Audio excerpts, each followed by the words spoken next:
Hey everyone, I'm Rather Incoherent, back with more heavily modded XCOM 2. I'm still adjusting my new audio settings. There was a decent amount of sibilance in the last one. Things where the S sound on words like mistake or chances were really grating. So I've changed my mic positioning and I've installed a de-esser in my filters, and hopefully that'll help smooth that out. Audio will be an ongoing thing for a couple of videos as I settle into a new setup, and hopefully it's far better than the old one. Anyway, going into this mission, you'll notice that the T-pose is fixed. It turns out the way Spark T-pose fix works is you need to manually add configs for all of your modded Spark armors to the file. So I've now done that for all 5 of the Titanfall Spark mods that I have installed as cosmetics. So even though Sense Soldier is sparking and not doing well, he isn't T-posing anymore, which is wonderful. As for the team we're sending on the mission, this is as stacked as it could possibly get for this point in the campaign. First, we're bringing a Pioneer, Double Infiltrator, and Draugr. Draugr being our, 120 XCOM AP skirmisher that we invested very heavily in. Between Double Bombard Protocol and then Sprint, Explosive Action, and the free reloads, there's a huge amount of crisis management inherent in these 3 soldiers offensively. Defensively, we have the Pioneer. We also have a tech specialist, which at this point in the game, a Sergeant Tech spec with a level 2 Gremlin is far, far better at healing than a medic will ever be. He just needs to be healing robots, which in this case, he will be. And then to round out the team, we have an Assault because this is a fairly aggressive team. We have a Sapper because they're bonded with the tech specialist and they're fairly good at destroying cover for all these good guns, and a Reaper to give us information. We got the best gear possible, blue screens on our Assault, AP on the Skirmisher, and on the Reaper. We're trying out the Frost Grenade. Apparently it has text that I never bothered to read. I've been assuming that the Frost Grenade was just terrible and it just did better Frost. But it turns out that units in the exact center of the explosion still get frozen, meaning this does still have a reason to be used. So I'll be carrying one of those and 1 EMP grenade along with 2 normal frags on my Sapper. And yeah, the team looks really strong, and it needs to be, because this is a very difficult Advent train mission and we need to win because enemy material is the best reward in every single situation. Coming back over to the main screen briefly, you can see we're at force level 9. We're not at the point where the Hive and the mid to late game stuff starts kicking in, but it is much more serious than it used to be. The big thing that's happening at force level 9 isn't the new units entering the roster, because we've already seen bio assaults, right? The big thing happening as you enter force level 9 is that a lot of the earlier game stuff starts falling out. I don't think we're going to see a normal trooper or officer for the rest of the campaign, for instance. So it's not so much that we're seeing more threatening units on the top end, it's that the low end has raised substantially from where it used to be. Thankfully, though, that statement is also generally true for my roster as XCOM, though I am beginning to wonder if I need to make a 3rd infiltrator to start sending on the harder infiltration missions. But that's not a problem for now. For now, let's just get into the mission. And as I load in, if you'd like to hit the like and subscribe buttons, I'd greatly appreciate that. It really does help the channel grow. So there's not a lot of map discussion to be had when you have a enemy material mission, because you just tend to spawn in the corner and there's no objective. It's just like, all right, let's wander out and see what happens. So I'll move to full cover on Draugr as my first move. Although now that I think about it, he probably will never stay in the full cover. He's the unit that sprints forward. And speaking of, let's sprint forward. Nothing. That's weird. I'm going to take my Reaper somewhere that's safe, like this corner cover tile. No eyes with that either. Getting weird. No, this is the cheesiest shit in the world, but I absolutely love it. Oh wait, I need to make sure that, yeah, my Pioneer can't actually reach that. So to make sure my Pioneer, which is slow and needs to be sprinting, doesn't get caught in the open, what I plan to do is body block my Infiltrator, realize I've done it, and then move the unit body blocking them. And now coming back, how on earth is my Infiltrator slower? That doesn't make any sense. Oh, he must have just started further over. Well, this plan doesn't work and I made a mistake. I wanted to stand my Infiltrator in front of him, because what will happen is he is in cover behind the Infiltrator, so that when they see him, they actually see the Infiltrator, and he's in cover. So they don't see him, and his detection radius is increased. But the Infiltrator's detection radius would be like over here, and we'd have been fine. That is no longer the case. It'll be very funny if I get caught, because it's the first mission in the morning, I wasn't paying attention. But with how little we've seen, we're probably safe to just be sprinting forward. Do I need to heal somebody? I'm pretty sure someone's hurt. Since Soldier's only missing 1 health, on my way, but healing that now is probably worthwhile. I'd rather be closer to the fight in case one does break out. We've already got people in the open, so there's no point staying back. It's weird, right? Because preventing 1 damage or wound if they do get shot is worth doing. That is a terrifying pod. Guardian and Shield Bearer. And then the rest of the pods are Mech, Purifier, Veteran, and Warlock, which is what I was saying earlier. All right, we have just the Warlock pod. Is there anyone else, or just the 3 Warlock units? In case you don't know, every time you see a cursed trooper or a cursed stun lancer, those only ever spawn when the Warlock is leading the pod. They're just his friends. So this pod, if you don't know, let me go over to F1 real quick. Not on this unit, I guess. Yeah, here we go. Advent Guardians of Energy Shield, which is the same ability that you see on a shield bearer. The difference is that they are a sniper, and like, yeah, they have 1 less point of armor, but the fact they're firing a real threatening gun from downtown is terrifying. It's not like the Advent Shield Bearer doesn't hit very hard, though, so I guess realistically they're fairly similar. This one's just more accurate at further distances. The big thing is it's more units in the pool where they yellow alert in and shield everyone, and that's just such a hassle. You really want to deal with them immediately, and it's just very hard to do with yellow alerts. Now, what I'm looking at here, I think, is an Overwatch ambush, which I know I don't usually do. Oh, right. Specifically because of the shield bearers, maybe I don't want to do that, huh? I can just blue move to the edge and then rocket. There is a clear line of no half cover here. So I'm going to blue move like this on Fiber Giant and see how that Fiber Giant doesn't have a rocket launcher. He's using a blue screen canisters. Oh, man. So I think the blue screen canisters are good. I really do. But every time I use Fiber Giant, I just wish I had a rocket instead. But I do have a rocket here on Carbon Mile, and I think I'm going to start this by overdriving on Carbon Mile and firing that rocket. Because even though we're not like perfectly positioned to get into a fight here, I need those shield bearers to die without taking yellow alert actions. Even though I can set my Reaper to Overwatch on ambush and guarantee a ton of Overwatch shots, the amount of armor we're seeing, like, I'd rather have this rocket to shred the priority targets, because in yellow alert, those shield bearers and guardians will both use their energy shield ability. It'll be a nightmare. They don't get yellow alert actions if I engage on my turn, though. It's actually safer to do this than to Overwatch them. They've all split up a good chunk, but they've also all lost a lot of health. The Warlock pod's probably the one going more unmitigated because they're just such priority targets over here. Now, the question is, where is Bombard Protocol the best? Because we're obviously looking to use that. This seems pretty solid. Can't quite get the mech, but still, it's very good. This needs to go down later. That's not a guaranteed kill, though, unlike these two. So I'm going to take this veteran, not this veteran. I just read Veteran Purifier's name when my brain gave up. I'm going to take this Bombard Protocol to kill these two. I'm going to hold my shot for a hot second. I'm almost certain... Oh, I don't have eyes on the mech. Never mind. That's not what I was expecting at all. I have a combat protocol, though. Do I need direct eyes? Yeah, I do. Damn. I'm going to save that combat protocol and probably use it to guaranteed finish something. I'm in range with a kinetic strike on this Stun Lancer. It seems like it's the thing to do. It'll get it in range for said combat protocol. He's already in eyesight of most of this anyway. Cool. He's also dead to a stock, though, so I'm going to take my move to go here, actually. And the reason for this is to make sure that everyone can see him. There's no risk of bad line of sight. Everyone knows there's a perfectly good Pioneer to shoot right there. 100% here. I can just shoot. I don't need to do anything crazy. I've also got this, though. I have a 100% on the Cursed Trooper, a 96 on the Shield Bearer. All right, that's an explosive action for me then, Chief. I'm going to take the explosive action, put a shot here.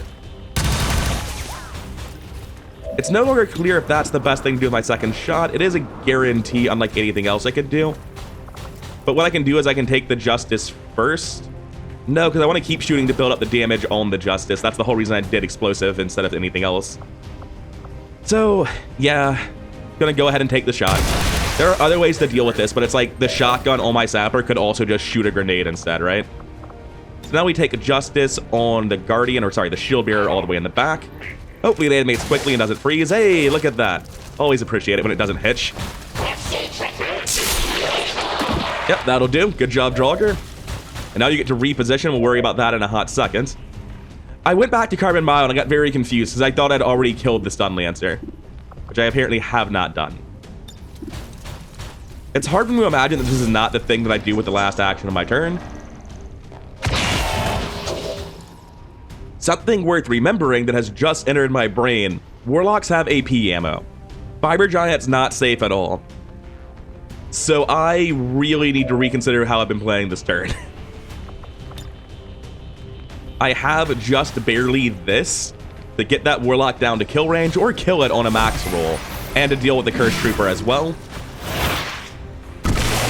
I'll take the max roll, thank you.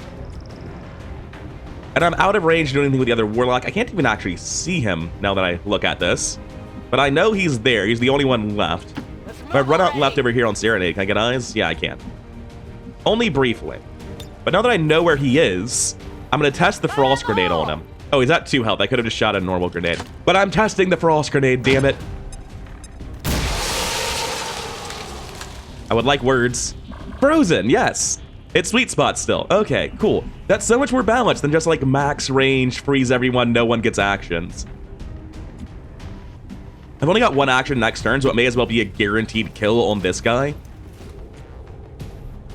With Since Soldier's last action, I think I'm actually going to Overwatch for the possibility of incoming soldiers. I think my mic's been positioned poorly so far. Give me a second. It's just been a little bit too high, a little bit too close to my face. Hopefully that sounds better. I'll figure it out in editing, and over the course of the next few videos, we'll get it sorted. Oh, we just have soldiers left. That wasn't the plan. Just gonna blue move out like this to peek around the side of the train. Going to move to the full cover. There's not much map left. I can't imagine they spawned in the dead corner of the map, so I feel safe running here. So we know that nothing else is coming around the train right now, which means if we do want to take an Overwatch, we would want to take an Overwatch from over here, where Fiber Giant is. Overwatch. Torpedo Avalanche also never went. I feel like if I'm here, I won't have good eyes. I can't sprint forward because, you know, pulling line of sight. So even though I'm not a fan of this line of sight, because I can't really see the left side, I think, it's still what I'm doing. Frost grenades are still good, it turns out. I should have been carrying them on missions. Oh, hi there. Got some advent here. That's not the pull I was looking for, and it's a very good reason not to have moved Draugr the way I did. Shot wide. Hostiles coming in from the sides. Okay, so this is all very far back, and I'm not a fan of any of it. We have a Muton Legionary Recruit, Advanced Pathfinder, Advent Warlock, Advent Mech, and Black Ice Codex. Now, I wouldn't mind just kinetic striking this turn. Oh, I kinetic strike the last turn because I have literally the memory of a goldfish. So I can pull the Advent Mech, run forward, overdrive, run forward again, blue screen canister. That could result in me getting shredded and then pulling the whole map. But honestly, I don't really feel too afraid of that. I'm way more afraid of the stuff over here, and I need to deal with this mech for me to be safe to move on the left side. Oh, you didn't even hit. I was busy thinking and not actually describing things properly. Oh, shame they didn't get a shot on me, otherwise it could save overdrive and just use a reflex move, but it's good enough. Now, does this pull? That's the real question. It does not. Fantastic news. And this is why we brought the blue screen canister instead of the explosive. I was going to say explosive rounds, but no, the rocket. And we got shut down too, not disorient, so that's fantastic. He's actually just out of the fight for a second. Now here, I think this is just an easy ripjack from full cover, and we hope it teleports. If it doesn't teleport, because the words "we hope it X" is not good, what are we doing? The ripjack's dealing how much damage? 6 to 7 with only a 32 of crit? That's not actually great. We get to move after we ripjack, though. Yeah, that's very important information. We're fine. Yeah, there's no "we hope" involved. I just get to reposition if they don't teleport. That's really not where I wanted them teleporting to. I could have sworn that I have breakthrough on this soldier. Do I have to kill for breakthrough to trigger? Yeah, it has to kill. That's very important information. Well, we're going to assume the Black Ice Codex screws around on its turn and doesn't kill us all, I guess is where we're at. We're gonna run left on Sonic Serenade to throw this grenade. Oh, we have an EMP grenade on Serenade. We could have done this in much safer ways. Well, too late now, we're here. Doing this is gonna get like all the cover that I could possibly want to use according to the highlights. Hopefully this tree is still left. But I do need to blow up the Pathfinder's cover, shred his armor, start working on the Legionary because it's not gonna die in one shot. It looks like the Pathfinder's tree is still relatively fine. Where's my assault at? I think they're a million miles away because this was just a very awkward way to pull. The assault might just be slashing. What do we have to deal with you? I can run forward on Carbon Mile and take a rocket, maybe? Probably not. Boy, Reaper's definitely not helping, so let's just go scout on my Reaper. So let's figure out if anything's coming from this side. Just gonna move here to make sure my Reaper doesn't get caught between turns, because anywhere else I move forward is very unsafe. We've got the Ripjack active, I'm guessing. Yeah, it's on them. I've got the rocket to kill on the Pathfinder, and I think I have to take that on Carbon Mile. Nothing else they're doing is anywhere near good enough, so we burn the consumable. Oh shit, you're alive. Fair enough, but at least he's out of cover now. We can just barely get into range on Synth Soldier and take a shot, or better yet, we can take Combat Protocol for the guarantee, right? Pathfinder's at what? Actually, it's a guarantee on both of them, which is pretty neat. And I have Overdrive. But Combat Protocol probably has a cooldown, doesn't it? It's not just 2 charges. But we still use overdrive to take the shot at one of them, the combat protocol at the other. 89 and 84. Let's do combat protocol first in case I'm wrong and it doesn't have a cooldown. I know it does, but let's just check.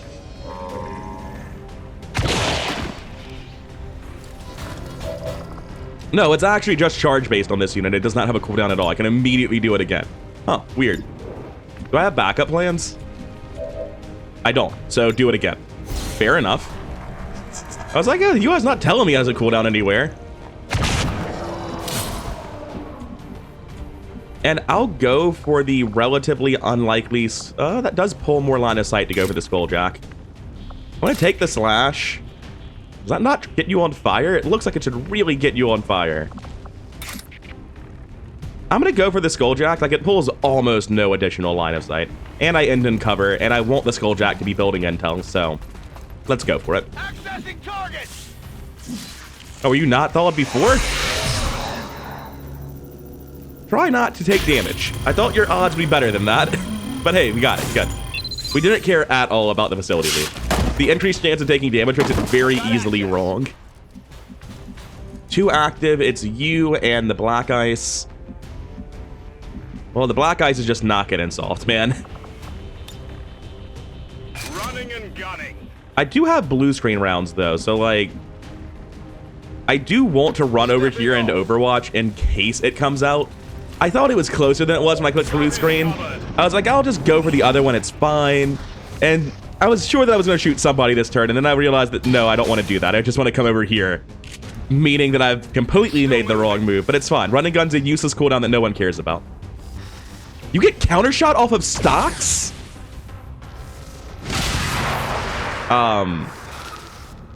That didn't do anything, and I couldn't possibly tell you why. Anyway, we get to listen to the TikTok meme sound effect for a hot second, while Black Ice Quarantine goes off every single unit. Oh man, what I would not give for this to animate simultaneously. Okay, he only got 3. I got 2 rockets left on Send Soldier, so I'm going to walk them over and use a rocket to blow up the cover, because no one's else in a good position to get in close, because they all lost in action to Black Ice Quarantine, which does make the Codex very, very scary if you encounter it alongside many other... Oh. Rip loot. Anyway. Let's grab this loot. Lyrium Core, Crystals and Supplies. Does that have a loot? It does not. There's no reason to use... can we haywire this? Get the enemy 54% of the time? It doesn't seem like a terrible idea. I don't know that we need to do this, but I like doing this. Like, increasing its aim and defense won't matter. We're killing it this... Let's double check that. I ran and gunned a second ago without even looking at where I was ending my movement. Let's just not haywire yet and make sure we're killing it. Everyone seems to be quite far away. It doesn't seem to be very guaranteed at all. So let's go ahead and take our combat protocol and just kill the damn thing instead.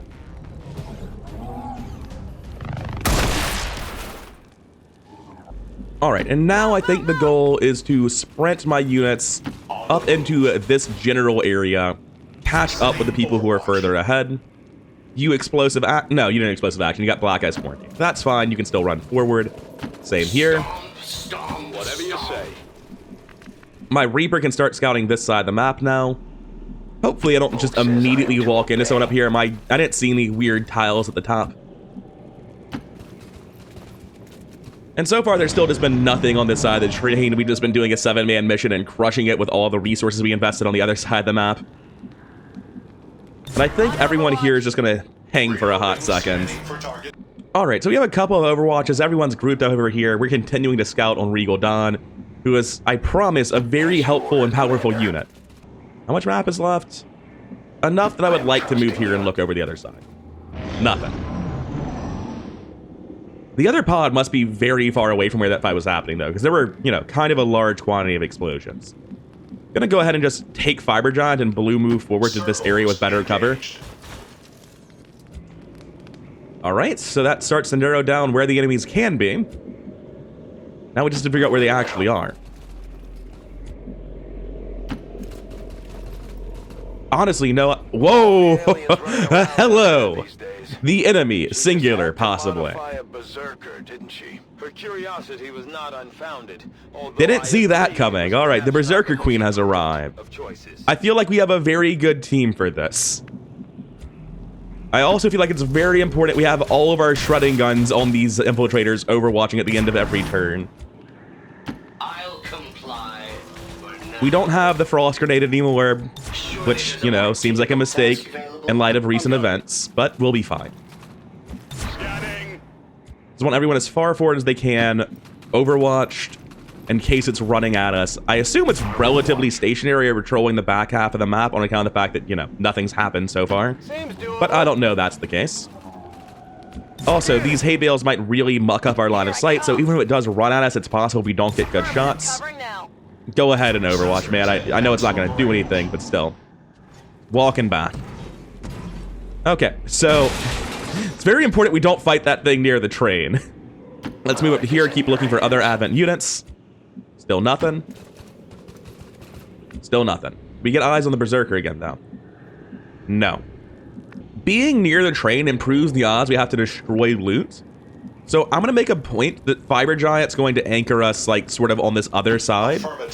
We're going to fight further away from the loot, that make sure that we don't pull pods over there. This isn't map edge, is it? No, it's just a hard change in terrain. And your Overwatch really doesn't matter, but I don't want to be blue moving forward. Or sorry, dashing forward and ending my turn. Everyone's moved up and overwatched. There is a sectoid pod directly ahead. I'm glad I'm taking it slow and not charging the Berserker Queen, because it turns out there is more left. Also, the Berserker Queen might have just pulled.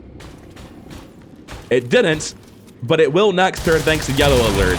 Also, this pod's about to get obliterated, because I'm Overwatch crawling for the ruler right now. We're kind of prepared for a pod of just 3 random guys. That was hilariously ineffective, considering the Overwatches. Okay. Am I in range for blue screen canister? I'm a 1 tile off. I'm going to move to here to give myself multiple cover positions off of Fiber Giants. Wait, I've also got... Oh, I don't have the kill here. Damn. I was going to say I could instead go for the kill on the other guy, but... Oh, right. The canisters don't just affect robots. Yeah, let's go for this and see if it's still flame tagged to the Frost Trooper. I'll never know. I'm all right taking the shot here and then just chucking a grenade at the Frost Veteran. I'm going to use sprints, even though it's like very, very low impact here. Just move forward a tiny bit for better accuracy. Yeah, that's went from a 1 in 10 to miss to 1 in 100 to miss. Build the heat, and I'd rather have someone else throw the grenade so I can continue building heat with Marauder here. No, that's not true. I don't want to do that because I want 2 shots for the Berserker Queen next turn. Anyway, come back when you spawn with more than 3 soldiers. I'm pretty sure that was the minimum. I would like to finish this with the Tech Specialist if I can. That way we can save all of our real soldiers for actual problems. You did your best. So, who's the least good for killing the Berserker Queen? It's probably the Sapper. The Berserker Queen's like right there. I'm not actually safe to move at all. I've already got eyes. I'm just going to reload shoot on my assault and kill with the stock. And then I'll reload Overwatch on the 3 on the right, because those are the guns that actually matter, not the shotgun. The shotgun doesn't matter at all. Ready to rock. But these 2 scents, or sorry, these 2 infiltrators with their tier 2 shredding guns, they matter quite a lot. I'm going to keep scouting around with the Reaper, make absolutely sure there's not a 3rd pod somewhere. Or not a 3rd pod, a 5th pod. You know, math's hard sometimes.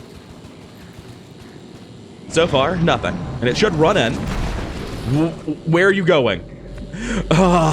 It definitely noticed, but its behavior was not as expected.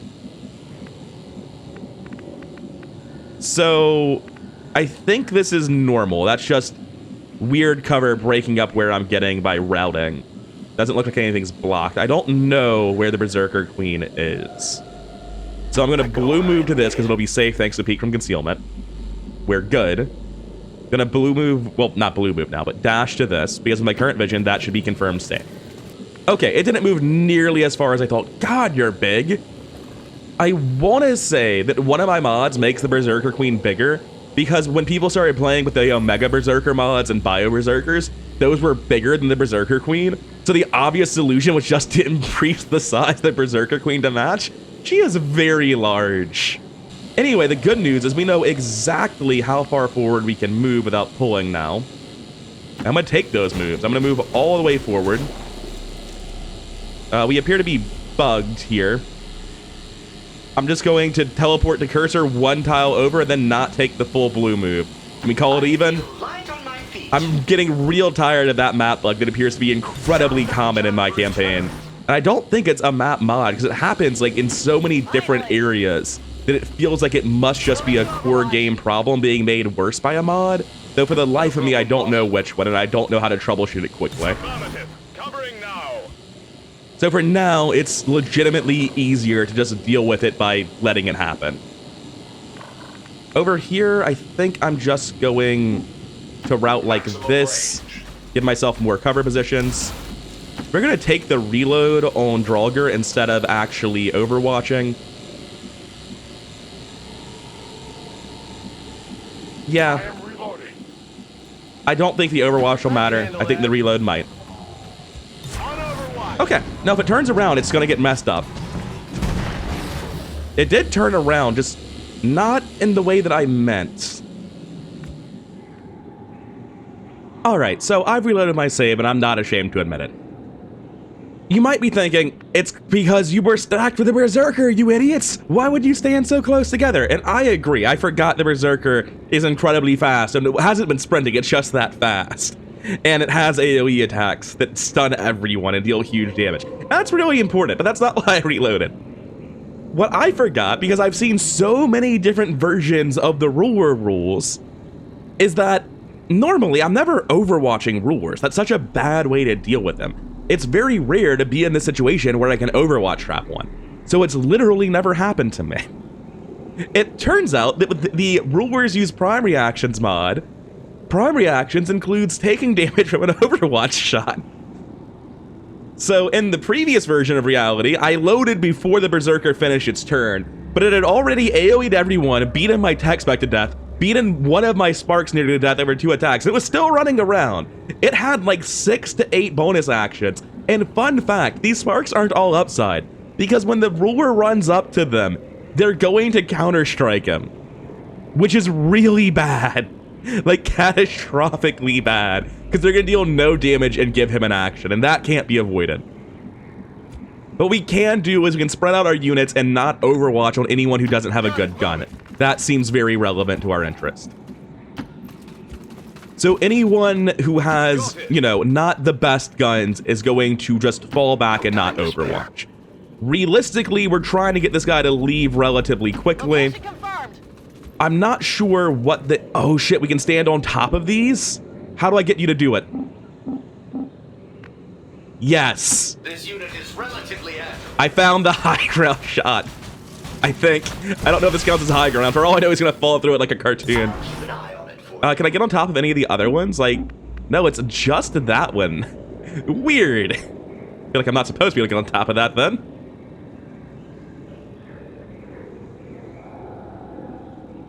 Going to move here on Send Soldier and Overwatch. And on Fiber Giant, I'm just going to run out and this way. Hopefully they'll run at Fiber Giant and not at literally everyone else. Have I not moved anyone? I haven't moved Draugr fully. I mean, it's not like full cover matters, right? Can you grapple on top of it? Yeah, you can grapple on top of that. I was kind of looking for the truck, but being on the truck's probably not a good idea. Thanks to Sprint. I mean, I'm just gonna use manual override. Everything's off cooldown. Why would I? Sprint's not. Cool. I'll get Sprint back. It won't be back on time. Oh, it's not coming towards me this time. Well, I think the plan's the same. The only difference is that we're gonna optimize positioning to spread out as much as we reasonably can. Like, you can attack from melee from far back. And realistically, I view all of this cover as a bad thing and want him to come back this way. So clearing out this line of sight in addition to bringing the dinner bell for the Berserker seems like a good thing. My Reaper might need to come help before the end of this. So I'm going to pull them back as well. I can cover it. No point scouting the Berserker because it's so fast it might just trip over them. We can't overwatch on anyone but the Infiltrators. It's very important that we don't make that mistake. Looks like the Infiltrator's already overwatched. I think everyone else is good, so we hit intern and wait for it to walk to us. It's just unacceptable to be on Overwatch with the Berserker Queen out there. I had to stop because I was thinking about what the best way to deal with this was, and I went in circles pretty hard. And I feel like maybe it's just Draugr and the Sparks and everyone else should leave. Because, like, what action am I going to take on Torpedo Avalanche that actually improves this? What action will I be taking on a Big Large that actually improves this, right? They can do defensive things. They can, like, repair the Sparks when they take damage. So I want Big Large in the neighborhood. But my Assault is probably making things worse. Same with my Sapper. I don't think these units are actually relevant to the fight. So I'm going to reposition them just, like, all the way to the back. Like, sure, they could theoretically get in for a grenade or a slash, but that's not what I care about them for. I want the Pioneer, I've changed my mind, to be roughly in the middle of everything. That way, no matter who he's going for, he can change his mind and go for the Pioneer. And also, I think we're all just falling back at this point. I will be keeping those units in the front, the Infiltrators, because they're the ones that need good shots. Whoops. He probably won't have eyes, it's fine. I'm going to leave Regal Dawn out here for a hot second in case I need to go scouting for it, in case the Berserker doesn't come to play. I'll keep an eye on it. Big Large needs to be vaguely nearby, but not actually participating. And we'll see what the Berserker does in between turns. They make themselves known.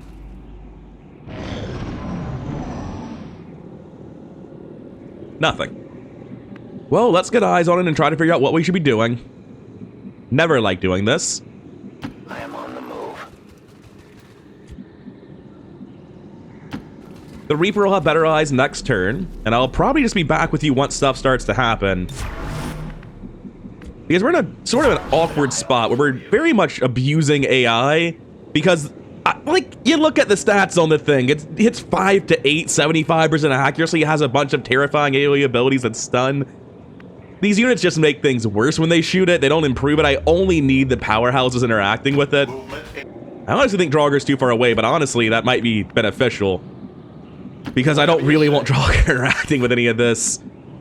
Got it, moving.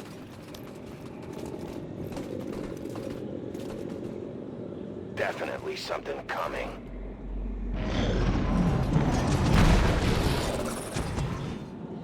We are coming. You ever have a situation happen to you where you're like, oh, hey, the game's just not even pretending it's playing fair?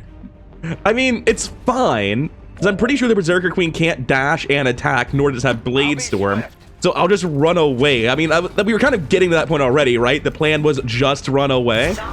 Oh, I might have just killed my Reaper. I'm gonna run the Pioneer up towards where the Reaper is to give it alternative targets. No one else is doing anything. You're all staying where you are. I'm going to aid protocol. Wait, repair? I feel like I should have used that ages ago instead of thinking that I could only do it on the tech specialist, which would have been wasteful. Anyway, that's the thing I'm doing now. Hopefully we don't land the shot and get the Reaper hit for like a crit for their entire life bar. They should be fine. They might take a wound, but they should be fine. All right, cool. We don't even give it an action, so the Reaper should just be safe. Oh, you can do that at the end of a sprint? Wait, why are you still going? Do missed Overwatches give him the action? Then I fucking learned. Oh, that's terrifying. Why are you still going?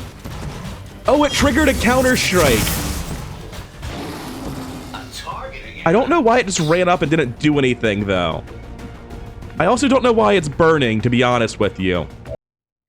So I'm editing this the next morning. I've changed my audio settings a little bit. That's why I sound different. Also, I'm not high energy. I'm just editing and I'm tired. But I believe that what's happening is that the Berserker Queen and all rulers have 3 actions and everything is a blue move. So what it actually did was it blue moved forward. It used the AoE. It blue moved again. and I believe the counter-strike hit. And was I wrong about that? Yeah, the counter-strike connected. So it got an action off of that counter-strike. So it's fourth action. First action, run up. Second action, AoE. Third action, run up. That was its normal turn. Counter-strike gave it another action, then it ran up to my last spark. Anyway, back to your regularly scheduled broadcast. I want to preview movement on this guy. Holy shit. Okay, so if I wanted to be safe, I would need to move to, like, here. Is that even safe? Yeah. If I move to here and shoot, it will not be in range to counterattack me. And I think based on the fact it didn't just swing, it's not able to swing up there. Neat. That's your interaction for the turn? Probably should have used overdrive, to be honest. I'm just on tilt because the number of actions it just got. Cool. Everyone else can sort of move back in the vague direction of the fight, since the vague direction of the fight has taken it away from them. I can blue move here and put an aid protocol on the spark, be ready to repair it next turn.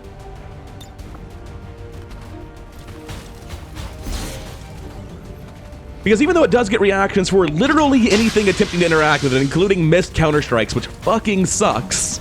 Don't listen to past Nick, he's telling lies. The counter-strike hit, I'm just dumb. It does not get them for things that don't interact with it, so that's nice, at least a little bit. Will do. I would love to be interacting here, but like I would just be making it kill Synth Soldier by interacting here. And I like having Draugr on a box, which appears to be safe. So I'm going to hit backspace.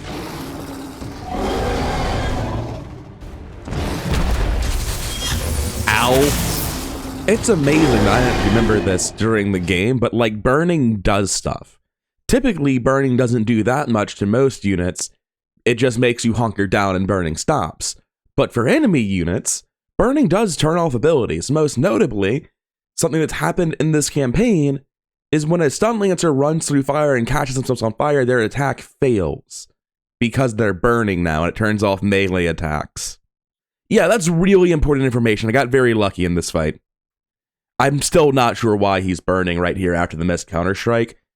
Honest to God, that's some XCOM 2 bullshit that probably involves there is cover around here that's been destroyed that is on fire that is not animating. That's my only guess. Legitimately no idea. It can't have been the missed counter-strike, right? But yeah, the fact that he's on fire is critically important here. Being on this box is probably not why I'm not being attacked. It's probably unrelated to that. Because later in the fight, I'm going to find out that I can ripjack and kinetic strike from here if he's adjacent to me. Meaning he should be able to melee me too, but he just can't right now. His melee attacks are offline. I say all this, but then he goes on to hit Synth Soldier with a melee attack here. This is during his turn though, not during Royal Rampage. So what I think may be happening is that he has two different melee attacks. One during his turn that is always active, and one during Royal Rampage that is disabled by burning. I honest to God don't know. I thought I had figured it out, and then I remembered, no, I totally took damage from a melee attack after this point. So, no, I'm still confused. If you'd like to clear it up for me, I'd love that. This unit's terrifying, and understanding it would help quite a lot. Good job, you gave it an action, Synth Soldier. Once again, it is running over to the box, and once again, the sparks are giving it an action. It's so frustrating to watch. Your inferior designs won't hold forever. What? None of that was alien activity? Are you sure? All right, that's cool to know. Jesus Christ. So we're gonna use overdrive this turn like we should have done last turn.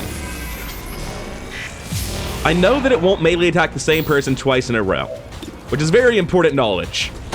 I should have moved Big Lark before I did this. So it's a battle of the plates then, is it? This is the end! Help! We're losing it! Well, you made the right play to run away, but, oh man, this Reaper is trying to die. I'm gonna have my Pioneer just walk up to him. Look what a tasty target that is. Don't you want to shoot him instead of anyone else? We have the free reloads. Did that use the free reload? No, it did not. I just hit R automatically. You know, a little bit of tilt, a little bit of tilt. So come on, go for the Pioneer. Look how tasty he is. All right, good. Did a gun bounce off of the ground across my vision when he attacks? That's amazing. Okay, so the tech spec is obviously falling back and using repair protocol on Sense Soldier. That seems like the simplest thing in the world. Because I can suffer wounds on this mission. It's the Berserker Queen. We're allowed to take a lot of damage. I'm imagining what pulling this thing with a weak team would look like on a mission where I didn't encounter it literally alone, and I'm not feeling great about it. Since Soldier has access to an auto-loader, they have access to overdrive, they have eyes, it seems hard to justify not shooting this thing repeatedly. Running towards it and out of the smoke doesn't sound great. I'll just take my 74s from downtown.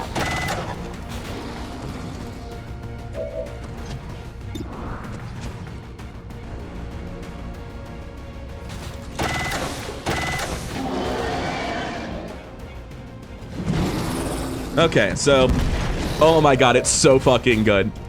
So the real solution of the Berserker Queen is stand at an elevation level that it cannot reach because its AI doesn't understand what that means. However, Big Large, look, you'll be fine, I promise. They'll probably run the other direction. He's not even gonna come towards it, it's fine. Suppression's a lie, you don't actually have that ability. I mean, I can shoot at it, and missing doesn't do anything bad, so, the question's like, what happens when I hit it? Aside from a serious wound on Big Large, there's no possibility of anything major happening. So I'll just go ahead and throw 2 bullets at it, because we do need to deal a lot of damage, and we can't just leave it entirely to the Infiltrators. Look, we had to get the bad RNG out of the way sometime, right? Anyway, there goes Draugr's hit streak.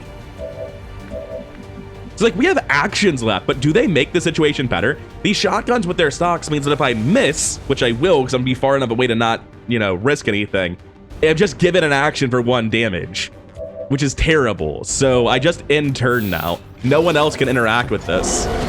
Good burning roll, at least.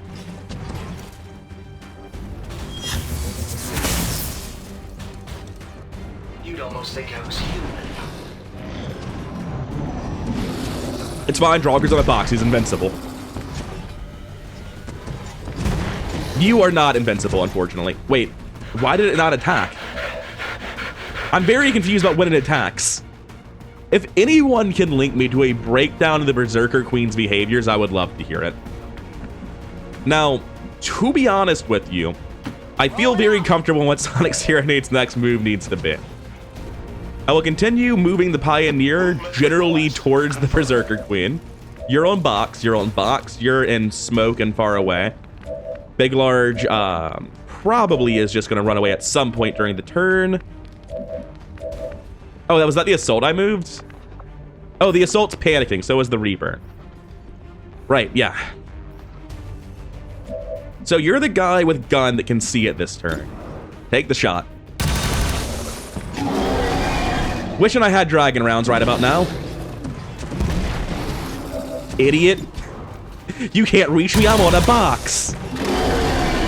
It's like I'm really fighting the Lost. Sorry about that, Pioneer. So over here, we come back to the Pioneer, who now has a shot on it. We don't have overdrive anymore. We can bombard protocol. Using both bombard protocols, we probably make it leave this turn. It's already taken around 40 damage. This will actually put it right at 40. So getting another 10 into it should be enough to get the gate.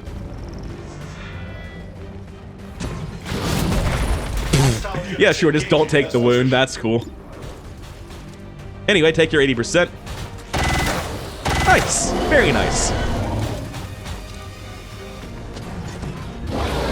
Is it screaming again? Let's see what the panics are. Oh no, that's the gate, isn't it? We have to stop that thing. Don't let it No, no, Bradford, that is incorrect. We do not have to stop that thing.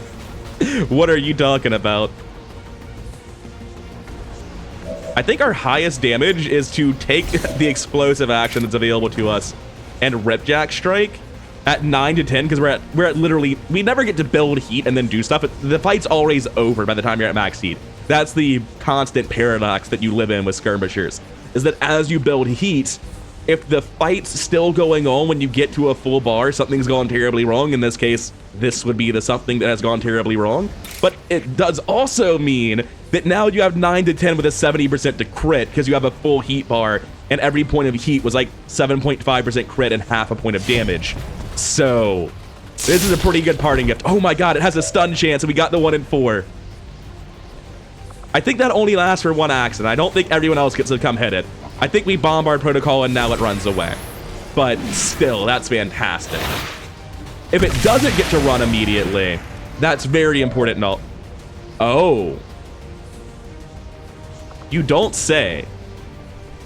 So it turns out that stun chance against the Berserker Queen might be really important. What I just learned is that if I hadn't thrown that frost grenade away, this would have been a fucking stomp, right? We'd have obliterated the thing. This whole scatter shit that I'm doing, oh my god, I just assumed that, like the Chosen, they were immune to statuses. And if they weren't, then surely they would only last for like 1 action. Alright, cool, that's a change of plans. Everyone get back in here. Next time we encounter this thing, it'll be at a much lower health number than expected. That was a massively impactful stun. We're going to overdrive. And we are going to pump every single round of our flamethrower into the Berserker Queen. 3 to 6, 3 times. Let's go. 74%. Gotta love an 820% defense. Second attempt. All right. Third try's the charm, right? Hey, we did it. We got a connection. Oh, 3 burning. And since it's only stunned 1, it gets its second action and books it. That's a lot of damage on the Berserker Queen, though. That went... Alright, I'm not gonna say it went well. I had to reload a save because I forgot I had a mod installed that made me just squad wipe during the enemy phase when it pulled. But except for that minor glaring issue, things could have gone worse. It turns out the hay bale strats weren't just funny, they were incredible.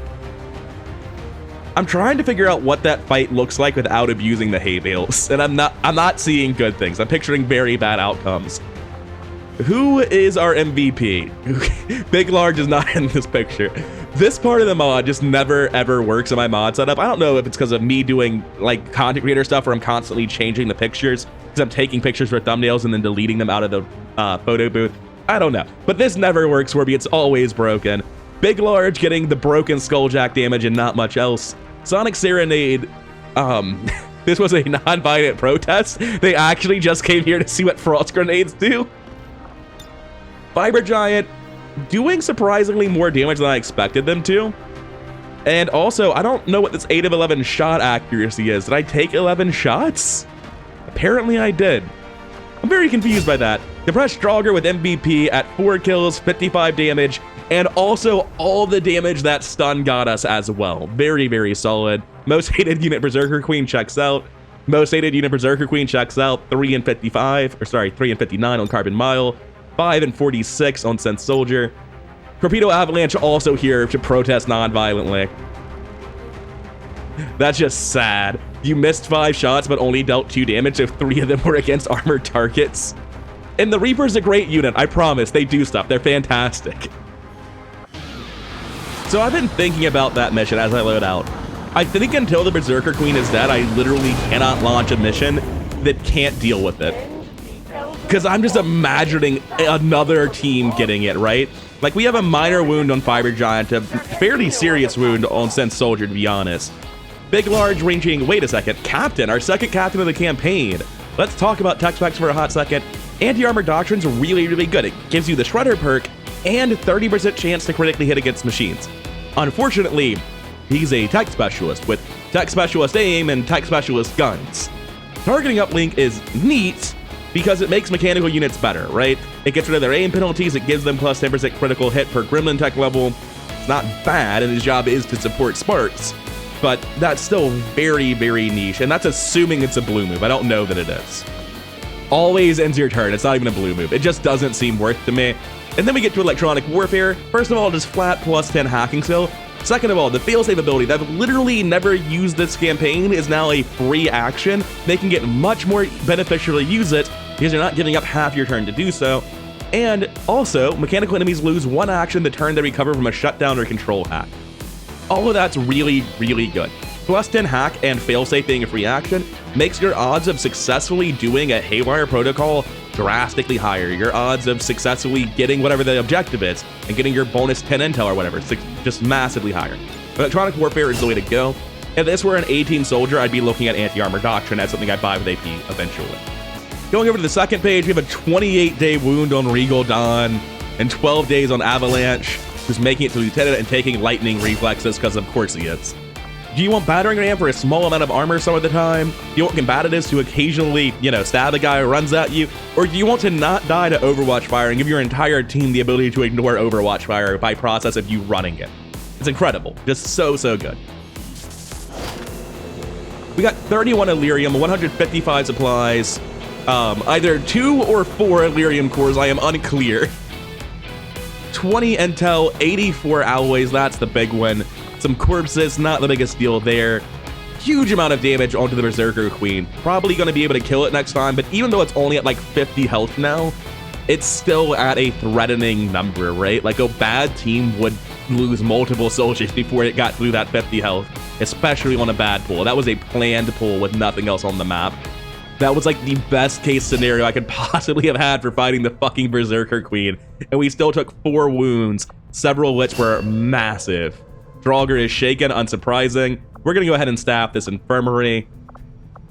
This alien debris matters the least in the short term, and short term is what I'm concerned about right now. Get that 28 wound down to 14.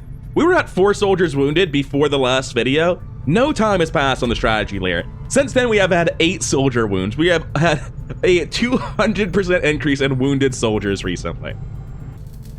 Thankfully, we're not capped out. We still don't have 3 sparks wounded. There's no real fear there.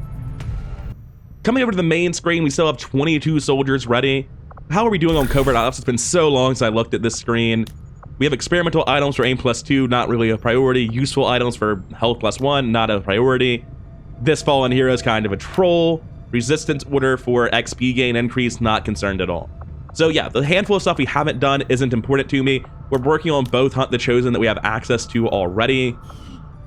How good are the soldiers who are actually available on the roster? Is this like, of these 22 soldiers, do I have like 6 low-ranking combat engineers? Who's actually on the roster, right?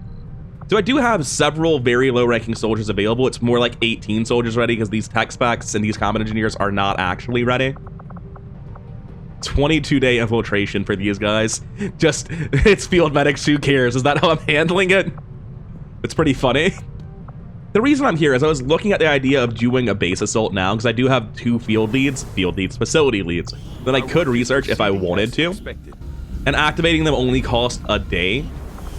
What I think I'm going to do is, I know I have 1 assault coming up at least. There should be another randomly generated assault as well. The guaranteed one is going to be for a chain that I'm currently on, and that's my notes are wrong.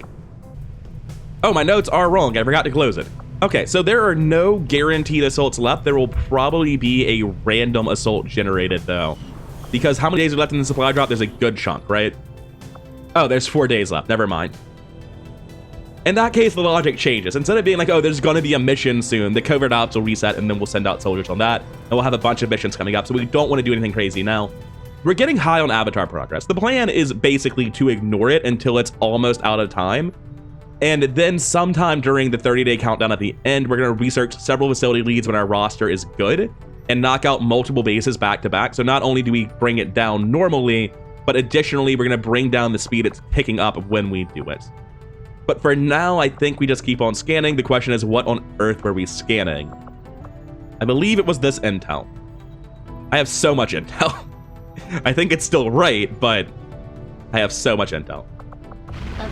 On the way there, I'm going to go ahead and stop at the black market because I have an abundance of intel, which is very weird and no way to spend it other than the black market. For 60 intel, I can get the actionable lead. I can do that literally whenever I want. The rush autopsies are worthless. Advanced conditioning, that's health. I'm not too concerned. No basic attachments. Illyrium crystals being bought back with intel is interesting. If you recall, towards the start of the game, I was offered Illyrium crystals on a sale, and I sold like all my Illyrium, like 60 Illyrium crystals for supplies. which I then use to buy many of the soldiers who are going on all these missions all campaign. It absolutely might be the case that I spend intel on Illyrium, but I don't need to do it now. I just don't have anything that uses Illyrium yet. I'll be able to find on in the future. We're going to go over to power fluctuations for intel and start letting time tick by. We really need these two to finish up. Oh, infiltration mission immediately. It's another supply convoy. Oh god, the greed.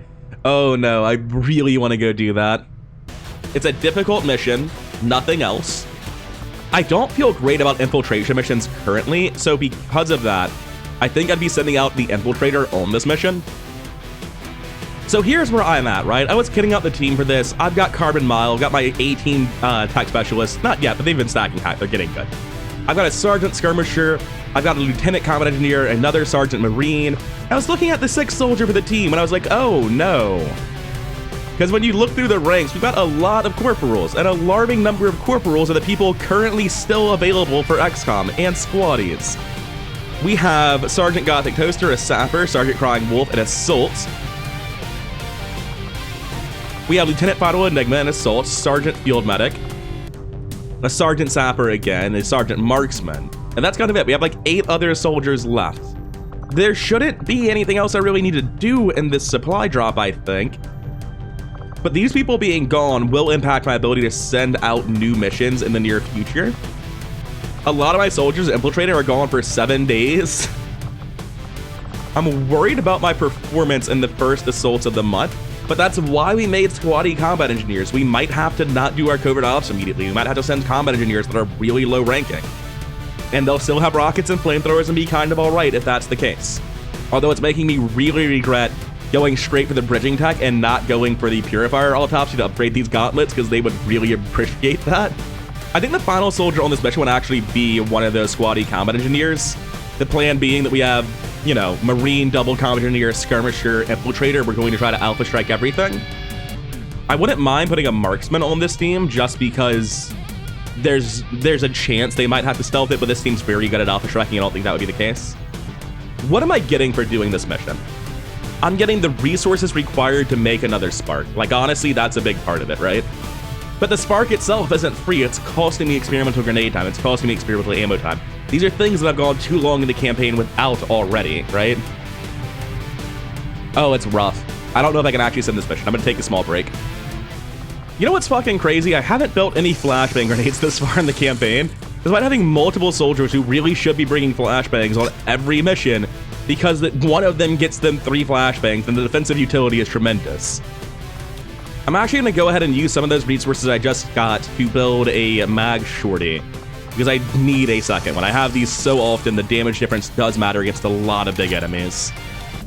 I want to be upfront with you. Napalm Blizzard's posture stresses me out. I checked his health and his will to see like if he was tired or injured. He just has like the depressed mopey attitude setting, and it really bothers me. I keep being like, oh, is he okay? Jeez, guy. So I think this team can do the mission. I don't think that's the concern. The concern is, will this cost me other missions? The answer is like probably yes. I don't like that being the answer, but it is. Take a basic speed loader and a scope on my Marine as always. I'm debating if I want to make another bullpup, because I know tech specialists are bad at shooting guns, but you still want to give them guns that aren't abjectly terrible, right? For the time being, it should be a non-issue, because don't I have... It costs me 24 supplies and 5 alloys. That's honestly not too much. And I am a bit worried about 6-man infiltration teams at this point in the campaign, so I'll take the upgrade. And anyone whose guns I don't really care about, I will just slap on basic laser sights to improve their overwatch accuracy, or sorry, their crit chance and their short range accuracy. The reflex side is the overwatch accuracy. When they're both fine, realistically, neither's great. And I have committed, as you can tell by the fact I've been gearing out the team, to actually sending this mission. I'm not going to give Predator armor to this 18 tech spec. It scares me a little bit. I have to, don't I? But that means I'm going to have to build more Predator armor, and I really don't want to do that. I'm going to give this Skirmisher Predator armor so he can run Overwatches. I'm going to leave Kevlar on my Combat Engineer, sorry, on my Marine. I'm going to leave Kevlar on my tech spec. I don't like these decisions. But even doing this, I probably need to build more Predator armor for Assaults, and I think this team can handle it. They have 7 days, 19 hours to the Infiltration. Last minute alteration. I've realized 7 days, 19 hours is a lot, and bond pairings actually reduce the infiltration time. I'm putting Final Enigma on the team. In my eyes, the obvious choice is the Skirmisher. Everyone else has a pretty clear role they play on the team. So even though I'm not a fan of giving up my Lieutenant Combat Engineer, or sorry, my Lieutenant Assault rather, they absolutely are worth sending.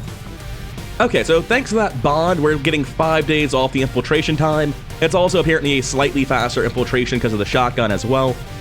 I think this is a better setup thanks to the decreased man-hour cost.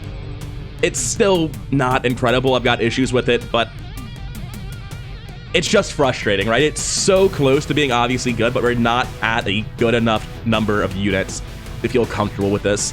And that's the way Covert Infiltration is balanced. That's the intention. You should always be asking yourself, can I afford to go on this mission? And I am greedily saying yes when the answer might be no. Alright, we got the Incendiary Grenade. That's nice for dealing with Frost Legion with Sappers instead of Combat Engineers, but it's not the end-all be-all to what we were trying to do in the Proving Grounds. Coming back over to Experimental Grenades, what are we currently rolling for? Our current unlocks are just, there's only 2 left. It's Gas Grenade, Acid Grenade. So, yeah, we really, really want Acid Grenades, so we keep doing it. We definitely want more experimental ammos, but we need to be able to basically just give every single Sapper an Acid Grenade. They all want Acid Grenades. They might all want to. That's how important Shredding Armor is becoming to be in this campaign. So, yeah, we need to keep doing this until we hit Acid Grenade because we've already invested so much in it. If we were to switch over to experimental ammo now, we have to get through a lot before we hit like corrosive rounds or AP rounds and begin the ability to mass produce those. Also, out of curiosity, what is the exact cost of building an experimental grenade once we have one? So now instead of cores, it costs money! Money I don't have! Wonderful. On the bright side though, it's not like I had proving ground time either. Either way, it's a resource I'm short on. We can't build a Mimic Beacon.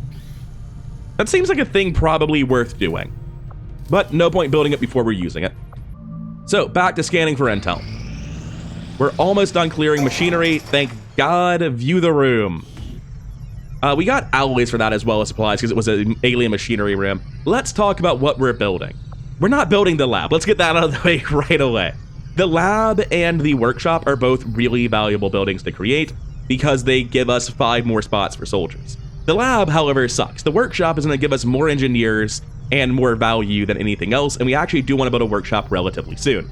But when we build the workshop, we're going to build it over here. That way it can man the power relay, it can man the resistance ring, and it can dig here. It'll be a very worthwhile building to have over there. Over here, we would really, really like to build the resistance comms and contact more regions and find the fucking assassin, so that not the assassin, the hunter, so that we can actually start pursuing them and building down that mission chain. That would be really nice. We'd also really like to have the training center so we can buy XCOM abilities on non-hero units. Additionally, we also want to be able to use PCSs, since we have a lot of them and they're swappable. We did a covert out to get that breakthrough. The training center is really, really good. But we have to build the guerrilla tactics school. Because, as you saw, when I sent out that team, I started by putting the infiltrator on it. The reason for that is because I don't feel like 6-man squads are safe on infiltrations anymore. We have to build the guerrilla tactics school and buy the increased infiltration size upgrades, which means we need a ton of supplies. And by the way, yep, already done automatically, I will be staffing this to build it faster. When the supply drop hits, which will happen right after we finish the alien debris, funnily enough, we'll talk more about what we're building. Alien facility in Eastern Europe. Yeah. We should hit one of their facilities as soon as possible. Oh, somebody pointed out. They were like, hey, isn't it weird that you have the the continent bonus despite not having all of Asia? Because, like, West Asia should most assuredly be part of Asia, right? That seems correct to me. The thing is, I have so little and such distant memory of XCOM 2 vanilla, I honest to God don't know. Is West Asia supposed to be part of this? Oh, I see. It's marking 4, so West Asia should be there, but I'm getting credit for it for some reason, even though I don't have it. I'm sure if I looked into Covert Infiltration, I would understand what's happened here. It's probably not a bug that says I have West Asia when I don't, but that could be the case. I honest to God don't know. Anyway, keep scanning. Alien debris cleared, view room. I don't think we have the money for a workshop. We do not. We're actually literally 1 supply short. That's very sad. What we're going to do is we're going to fly to the black market. The supply drop will pop as I do this. And we're going to sell a lot. And Incoming resistance communication. We had 4 avatar progress, 1 facility constructed, 1 dark event completed. We did 9 guerrilla ops, investigated 2 resistance rumors, did 2 techs, 6 covert ops, 3 proving ground projects. That seems like a lot. Soon, I will come to know all theories of your resistance and its pitiless. Anyway, coming over to the Chosen, they're working on sabotage and retribution. You know, same old, same old. I really want one to get to level 4 and unlock UFO raids for me, but alas. They're doing resistant informant, which is marked as temporary. The aliens find a mole within the resistance, reducing the retaliation counter. Okay, so that just gives me an extra hard mission faster if I don't stop it. Not super important. The aliens seeked over on XCOM, placing extra chrysalids on most missions. Yeah, I would like to stop infestation, and I have to stop hidden event because it could be whatever the worst event in the game is. So, restopping resistance informant, not actually important. These 2, mandatory. And because we're low on troops, we might not have a choice. Now, currently we're using hidden reserves, all intel rewards increased by 10%, which is obviously unnecessary because we're floating so much intel. We want those mission timers increased by 2 turns. That's not even close. That 7-turn mission I had a while ago spooked me to no end. That is incredible. We want private channel. Facility construction speed would be nice. All PCS effects increase would be nice. We just can't pick them. We need the mission timers, I feel like. Supplies collected. We don't pick either of these because Between the Eyes is so good at killing the various summoned units we have to deal with. Although, resistance contact could be valuable. And lastly, I think we literally can't even take this off because we're using it. Yeah, it's locked in. So there's nothing to talk about with Templars either. But the increased mission timers will be nice. We'll very soon get the ability to add integrated warfare as well as we progress down the hunt chain. This is the last month. Let's close out and reopen. Thanks for the money. And now they're interested in our alien alloys. Fuck you! What are you talking about? And our biofaceless and improved mag rifles. What is the improved mag rifle? Even on sale, they're like, we'll give you 10 bucks. They know it's garbage. Funnily enough, they think it's worth the same as a biofaceless corpse. I'm gonna save this, but I'm gonna sell it later in the month. The reason why is this autopsy is currently instant, but I can't do it until I finish my research. Let's start with this. +6 will is super minor, and I don't really care. The amount of time it will take to use 13 Elerium cores is huge. In fact, I currently have 15 days of Elerium core research already queued up. So I'm gonna sell just like 7 of those immediately. 6 is still a comfortable number to be sitting on. We have 3 data caches that we obviously don't need right now. I'll hold on to 1 though. And again, +1 health is very minor. We can't use it yet. We need supplies. Basic suppressors are a very bad attachment. The only people who care about suppressors are Reapers, and we give them the advanced suppressors. So I feel comfortable selling almost all of these. The same is true with basic foregrips. Most reaction shots aren't happening within 8 tiles, so again, you can have most of them. And you can see we're getting to a pretty comfortable amount of money now. Basic bipods are unambiguously good, but I think they only work on rifles, which is the problem with them. No, they work on sniper rifles too, but I just don't have that much use for them. It's worth holding, I think. Unlike the basic bedded stock, this thing never gets value. There's like one class that cares about this, and they're busy running scopes and expanded mags, right? So I'm never going to use these. I haven't used them yet, and I'm not going to. The Strike Assault Rifle is a trap. I'm selling it. So we're at 647 supplies. We're at 300 before the supply drop. Got around 350 from the supply drop. From all we're selling, we get another 500. So even though I have a big pile of Stun Lancer corpses and Advent Trooper corpses, I'll be holding on to those. I'm gonna take a brief look at Covert Ops and panic before I go back to what I was doing. We have Recover Alien Corpses, Reduce Avatar Project, which is always mandatory. Resistance Order of... Oh man, that's even better. Why have the turn timers give you 2 turns longer when it's basically unlimited with Infiltrate, right? That's still very good, but we also can't really use it because we're busy using Between the Eyes. Remains of a Fallen Soldier just taking shit up. Oh wait, what? Scattergun. Oh, right, that's the ballistic one. I thought that was the shard gun for a second. I was like, I don't remember losing a shard gun. Improved combat intelligence. I should read what it does. Oh, it's will +5. Who cares? Fabricate superior PCS, hacking +5. I would love to send Dead Titan on that towards the end of the month once they're actually back. Unfortunately, there's an extreme soldier risk of wound, but there is 25 intel to get rid of him. We're floating a lot, so it could be worth. Breakthrough research of Hyper Vital Module. Who cares? Aim +2 is nothing. Manufacture superior weapon upgrade. 25 supplies this time. That's much easier to manage. That seems pretty worth doing. Art of War, not really important to me. Mobility +1's nice. So honestly, all of this stuff's pretty unimportant. There's almost no pressure from that. We'll do it as the month goes on when we get to a safe number of soldiers. At 21 in barracks with up to 6 assaults incoming to stop the 3 dark events, not right now. Now, coming back down, we are going to immediately make... We're going to immediately... We're not going to do that. We're going to build the Illyrium conduit, which puts us at 21 of 27. And then we're going to build the workshop. And we're going to have immediately get this man building faster for 20 days. I would really like to build the training center. There are things I would like to do that are not making this stupid workshop. I don't feel like I have the option to do them though. Also, how many engineers do I have, like, total, Shen? It's weird that there's not a counter on the screen showing engineers in this UI, right? There is one for the sparks being repaired, though. We have 1 on Proving Ground, 1 on Infirmary, 1 on GTS, 1 on Workshop. So the one building the GTS eventually mans the workshop. With the one building the workshop, they turn into workers on the power relay, the resistance ring, and digging. Okay, that's relatively easy though. Those don't matter until we need the power. So I was worried because I need someone on Infirmary and I need someone on Proving Ground. So if I have 2 more people manning this, I have no one able to dig over here or over here. But I just don't need the second guy. The first one's plenty and both of his gremlins can work on digging this out. I feel like this is one of the most atypical, bizarre build paths I could possibly have chosen. I feel like the way that this is getting greedy and silly, I should have just went greedier earlier with the sooner workshop, but oh well. Now with our huge pile of supplies we have, we can probably afford to build some of these things that we've unlocked, such as EMP grenades, blue screen rounds, incendiary grenades. We're much safer to build these than I thought we were. Same with the Mimic Beacon. Let's just build the Mimic Beacon now so I see it during mission kit and I realize I can use one. Because I don't know what they do.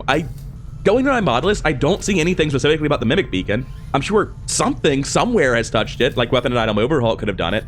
But for all I know, it's the base game busted as shit Mimic Beacon, because I just haven't been using them out of the honor code since my first run. I've been like, oh, Mimic Beacons are broken. They make the game run fun. But I mean, if the game's gonna be ridiculously hard, then I don't mind using Mimic Beacons so much. I would really have liked one when dealing with the Berserker Queen, for instance. Weirdly enough, I think that's it. I think I legitimately don't want to send any of these covert ops. Alien corpses don't matter to me. Will +3 is largely unimportant. I do want to send this. And there's nothing that says anything specific here. I need to get rid of the capture risk, which costs money. That's fine. The ambush risk is unfortunate, but we have disguises. The soldier wound risk is unfortunate, but we have unimportant sergeants to tank the wound. And by unimportant sergeants, I'm hoping I mean medic, because that's their job. Hey, look at that, rowdy ruffian. Sorry to tell you the news. Is there any sergeant that's less important than a medic to me? I mean, honestly. I really don't feel good about using medics in real missions right now. And the reason for that largely comes down to the incredibly greedy beeline I've done for Illyrium bridging. I think that was probably not the right call. That said, I'm also at the point in the game where that's at its absolute worst, right? We're like a week out from Illyrium bridging, yeah? We're 8 days from completing it, and we've done multiple attacks, and we did the black site just to unlock it, all of that stuff. So like I was saying, we are at the absolute worst point in the campaign for beelining Illyrium bridging, because all of the tier 2 stuff, like Muton, Plasma Grenades, Purifier, Gauntlet Level 2, all of that stuff is currently stuff I would have if I had went for it, but I don't have it, and I don't have Illyrium bridging yet. So right now, I'm in a pretty severe power dip going into one of the more scary parts of the game. That ain't right. Equally though, I just really don't care. I don't need to care what you look like. I'm not playing a mission with you on it. Even if I am, you're not fighting, you're running, so I'm just gonna stop worrying about it. And we allocate the 25 supplies to negate soldier capture, and we send them on this mission. Good luck, Godspeed. If we do the Fabricate PCS mission, it will be later in the month with specifically Dead Titan, because hacking +5 is the reason to care enough. Because you have to invest 25 intel, I feel like. Because it's not worth a sergeant and a soldier being gone for that long if I don't also benefit from the hack. Breakthrough research doesn't matter, aim +2 is too minor, manufacturer upgrade's pretty good. I don't feel like I have the soldiers right now, though, is the problem. And the resistance order is just like, it'd be nice, but the mobility with a major soldier wound that calls intel, and then I have to deal with the ambush on top of it. Right now, I just need to let time pass for a hot second and see if I'm safe to do them. Which means we go back to the intel. Oh, right, we should check what we can buy before we leave. That's very important. There's no differing descriptions here for these, which means I don't know what they do. I actually don't know off the top of my head what the downside for advanced lightweight frame is. I assume it's gonna be like -5 aim, which will suck a lot.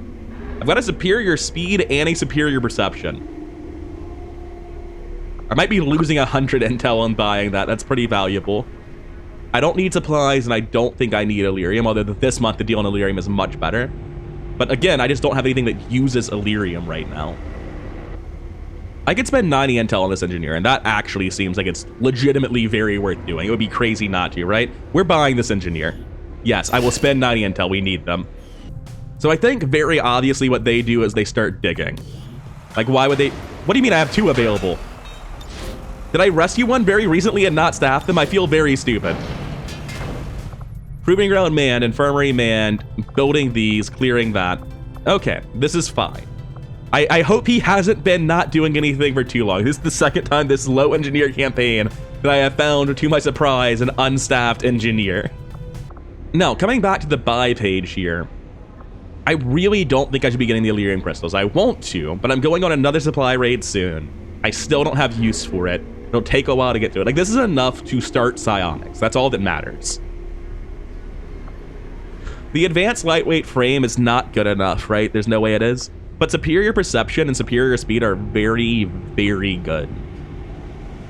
It means I'm down to 56 intel and I'm actually no longer capable of contacting the next region. We're gonna make another trip to sell stuff at the black market at some point during the month, right? We're gonna work through these supplies, which means that I'm probably safe to leave these here and pick them up towards the end of the month. I agree with that for superior speed, but superior perception is not something I'm passing on. I'm just not. Superior perception is far, far too rare to pass up on it. Superior speed, and like, yeah, the mobility is really, really nice. It can change how some soldiers work. Superior speed allows soldiers who haven't been aim stacked to pretend they have. And aim stacking is far more commonly good than it is for mobility stacking to be good. Mobility stacking is generally just funny. It's not actually even that important. Like, it's obviously good to be able to slash across the entire map or to blue move and shoot without using run and gun. But speed is just not nearly as valuable, especially in minor quantities, right? 3 speed is nowhere near as good as 10 speed. It's not a linear increase. Whereas 10 aim and 30 aim, it's pretty linear how much better, how much value you get out of that, right? And this is also the breaking point where now I'm going under what I need to contact if I buy it. So I'll leave that sitting there and go back to scanning for, hey, speak of the devil, intel. It's almost like past me was aware that I was going to buy stuff at the black market and planning for it. I had no idea this wasn't in my mind when I made the decision. And it might not have been. I might be giving myself too much credit. Superior Wildcats makes me sad right now, but someday those will be fantastic. Sergeant Deadmother has +4 aim, and nice. Deadmother is one of those units where I had them slated for the A-team, but an A-team... I'm not quite sure the best way to describe it. An A-team field support where you're spending AP on them is sort of transformed from a normal field support because you aim stack them a bit, you give them that superior aim PCS that I just bought, and you buy the Overwatch upgrades for them. So they go from not really having great offensive actions to having one of the best offensive actions. It's just backloaded. It's just defensive because it's now in the form of Overwatch. Very, very happy to see that, and they got a promotion out of the deal. Fantastic. So coming over to Deadmother, who is apparently inexperienced in urban areas. Hopefully we can turn that into a positive trait sometime soon. And also they're a genius. Let's promote the soldier. They have 21 AP currently. Shame they can't spend it. And looking at this, it's going to be combat presence. Just immediately, they are a support unit. Combat presence to give someone else the action. That's incredible. There's not a chance in hell we don't pick combat presence. However, let's talk about the other options because they will matter for an 18 character. Multi-targeting is really good. It means that now you're essentially AoE debuffing with your sensors. That's really cool. It's the reason to care about stuff like efficient targeting and vital point targeting. Or more accurately, vital point targeting is the reason to care about multi-targeting. And Sentinel is obviously good. If you're overwatching, you want stuff like Sentinel. The main reason to really build into this Overwatch character, though, is at the end, you get Armed Intervention, which is essentially just infinite Overwatch. Every single time somebody does a hostile action near you, you shoot them with Overwatch, and it auto-disorients. They also get Kill Zone, Covering Fire, Ever Vigilance. Ever Vigilance never triggering for them, unfortunately. Cool Under Pressure for the plus aim on Overwatch shots, though, is very, very nice. You can see the sort of stuff you're buying where you take Sentinel, you take Cool Under Pressure, you take Kill Zone and Armed Intervention. And yes, typically an assault rifle on a low aim regression soldier is not very good, but if you can stack up a little bit more aim and make this stuff become accurate, you start talking about something really, really viable. So for a while, it's been unclear between Mercury Hawk and what's their name? God, I love the way they look. I should remember their name. Flagship Inferno. For a while, it's been unclear between Flagship Inferno and Mercury Hawk which one gets to be in the A-team. And the decision's been made. Mercury Hawk has a bond with another A-team character in Den Mother, so we take it. Yeah, make your silly poster. Mother and Hawk. Oh, that sounds so silly. I kind of love that. The real nickname for Mercury Hawk is now Baby Bird. Yeah, sure. Also, Den Mother is ready. Their will is actually relatively unscathed, so that's very good news. Anyway, continue scanning. We have another Covert up finishing immediately. We got 14 XCOM AP, aim +3 on White Wolf, who is continuing his vacation. Let's go, infirmary time. Dude does not want to go on missions. He was at like 1/4 of his career spent in the infirmary so far. He is maintaining that rate, if not improving it. At least led Coffin's back. They're tired, but I mean, I guess the intel was to prevent something other than the wound risk. Oh man, that's frustrating. That dude just does not go on missions. He got like +15 aim, and he's just in the infirmary throwing darts at a board. Anyway, keep scanning for intel. The assault should start popping very soon. Or not. That was weird. 100! Holy shit! I didn't know scanning for intel would give you that large of a quantity of intel. That's surprising to me. That is so much. Soldier in 9 days, reduce contact cost, black market, or we can build faster. Gonna be honest, I'm feeling build faster, but first, let's go check out the armory. We've actually been on the infirmary for a while. How long are the wound times and the 6 people still wounded? We have 3 days, so really 6. 4 days, so 8. 46, so about 4. 7 days, so 14 on White Wolf. But it's funnier if he's in here for longer, so who cares, right? 28, so like 4 days on Hawk. Ooh, 11 days on Dark Horse. That's shaken though, not wounded, not wounded. That's fine. And wounded 9 days on Regal Dawn. I really want that Reaper back sooner rather than later, so because of specifically the Reaper, I'm willing to keep this staffed. I'll probably need to restaff it after the next wave of assaults anyway. So I don't think I care about contact cost, right? Because intel appears to be something I got pretty thoroughly under control in this campaign at the minute. This soldier's a long time investment, and I don't have the space for them anyway. I'm 1 person from being at capacity. So I'm actually going to go to Skirmisher HQ and build the workshop faster, which is essentially getting me some engineer time. Not unlimited, but still. As soon as we got here, a mission popped up: Assault in New India, recover item from admin facility. This is Operation Challenged Death. And we have to do it. It's a hidden dark event. Resistance Rimmer, 15 intel, augmented defenses, extra robots. Oh, that scares me, but we also finally have the supplies to make some more blue screen stuff, so I think this might actually be a mission type that's good for me at this point in the campaign, because I can afford to make some anti-robot stuff, and I know that it's going to be super relevant. Very difficult. Shit. I was really hoping to see difficult, maybe even moderate. Like, that's unreasonable on an assault, but not very difficult, right? Oh, it's a shame. Mercury Hawk has tired 6 hours right now. Oh, I can't quite send Den Mother on a mission with them as much as I would like to. To be fair, though, it's not an infiltration, so it matters a little bit less than it usually would. So, Missile Moth currently has a phobia of the Warlock and all the associated Warlock enemies. I actually think that makes it a great candidate for this mission. They're probably not seeing that on a robot mission, right? And hopefully we can have a perfect mission here for Missile Moth, and even more importantly for Den Mother, to get rid of their negative traits, or at least start working towards getting rid of their negative traits. Looks like I have to build another mag cannon. I'm not happy about it, but we have to. We also need to make some more Predator armor because we're fresh out of that. We're getting to the point of the campaign as well where we kind of want to stop building tier 2 and start saving up for tier 3, but that's so far off that I don't think it's worth thinking about right now. 1, 2, 3 suits of Predator armor I think is what we needed. And I'm building another mag shorty, oh god. It's fine. Having 3 Marines out at the same time actually sounds incredibly reasonable. So it's not that bad to have to build this. I just don't like it because it's so specific to the Marines. Our mission objective is recover item. I believe that is a timed mission, in which case we don't want a sniper rifle. We want the Hypnotic. We have no blue screens. Before this mission, we had 463 supplies. We've gone substantially down in supplies now. However, we can also easily field blue screens for the rest of the time, and the next time we have this mission, we won't be having to do this. Because it's critical to this mission, I feel like, that our Skirmisher, Marine, and Marksman all have blue screen rounds. That just seems very obviously good to me. I think the blue screen canister is a little bit too niche to justify bringing a second one. And as I look at this, I realize I don't have a tech spec on the team to heal my Pioneer or my Sen Soldier if they get in trouble. So instead of bringing that second Pioneer, I think I actually will go grab a Sergeant Tech spec if I can. We have Blind Alpha available. And that's kind of it. But this is a good mission type for a tech specialist, so it makes sense to send them here. If they're not going to get as many missions as I want, this is the type of mission I want them on. And god, I got to build another Gremlin. And I have to think about building another Bullpup too. The Gremlin's a no-brainer. I have so many tech specs that are going on so many missions simultaneously, having only one's unreasonable. Now, unfortunately, the Cal 15 Bullpup is like, I've already got 2. Admittedly, there's Skirmishers, there's 2 of them, so any additional Bullpups would be for tech specialists exclusively. And right now, tech specialist never gets it, right? So, yeah, I don't like building it, but it's correct.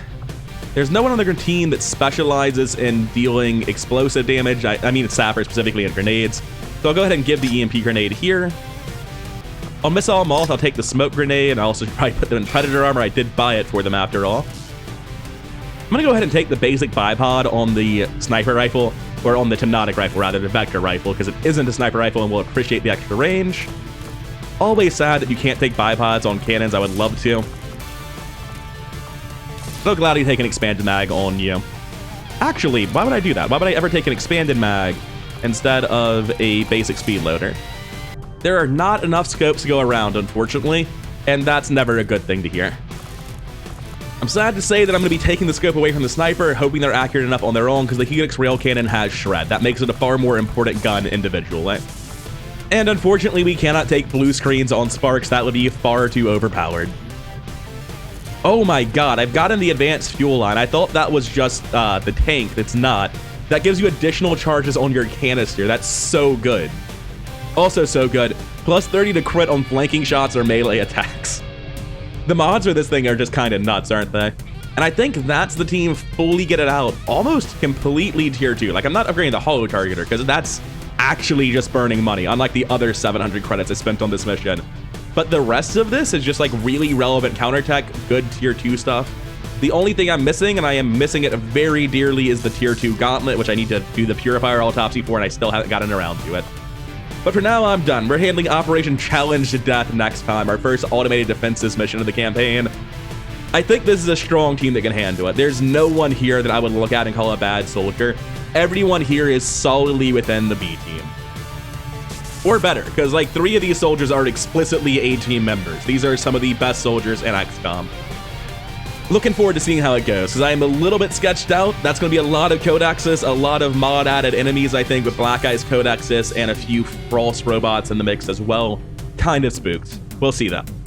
Anyways, I've been having a great time with XCOM 2, and I hope you've been enjoying watching it. Thanks for watching, and have a good day.